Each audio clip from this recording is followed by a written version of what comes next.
इचलकरंजी येथील सांगली मार्गावरील हॉटेल राज कॅसलजवळ एसटीने दुचाकीला धडक दिल्याने झालेल्या अपघातात दुचाकीसवार शिक्षकाचा जागीच मृत्यू झाला. विजयकुमार बाळासाहेब चौगुले, वय वर्ष 60, राहणार यड्राव फाटा, इचलकरंजी असं त्यांचं नाव आहे. या अपघातानंतर नागरिकांनी आरडाओरडा केल्याने एसटी थांबवून चालक पोलीस ठाण्यात हजर झाले आणि या प्रकरणी गावभाग पोलीस ठाण्यात एसटी चालक पुंडलिक सदाशिव कुंभार, वय वर्ष 47, राहणार बोरवाडी, तालुका कागल यांच्या विरोधात बेदरकारपणे एसटी चालवून चौगुले यांच्या मृत्यूस कारणीभूत ठरल्याप्रकरणी गुन्हा दाखल झाला आहे. विजयकुमार चौगुले हे शिक्षक होते. ते एका संस्थेतून सेवानिवृत्त झाल्यावर गेल्या महिन्यापासून खाजगी संस्थेत शिक्षक म्हणून कार्यरत होते. ते आज सकाळी 8:30 वाजण्याच्या सुमारास दुचाकी क्रमांक MH09E 8302 वरून यड्राव फाट्यावरून इचलकरंजीत येत होते. ते हॉटेल राज कॅसलजवळ आले असता जयसिंगपूरहून नांदणी मार्गे इचलकरंजीत येत असलेल्या एसटी क्रमांक MH07C 9117ची चौगुले यांच्या दुचाकीला धडक बसून ते रस्त्यावर पडले. एसटीचे पाठीमागील चाक चौगुले यांच्या डोक्यावरून गेल्याचं पाहून नागरिकांनी आरडाओरडा केला.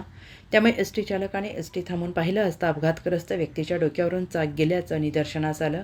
त्यामुळे चालकाने एसटी जागेवरच सोडून थेट पोलीस ठाणे गाठले. त्यांनी झाल्या घटनेची माहिती दिल्यानंतर पोलिसांनी घटनास्थळी धाव घेऊन पंचनामा केला आणि यावेळी अपघातग्रस्त व्यक्तीचा जागीच मृत्यू झाल्याचं स्पष्ट झालं.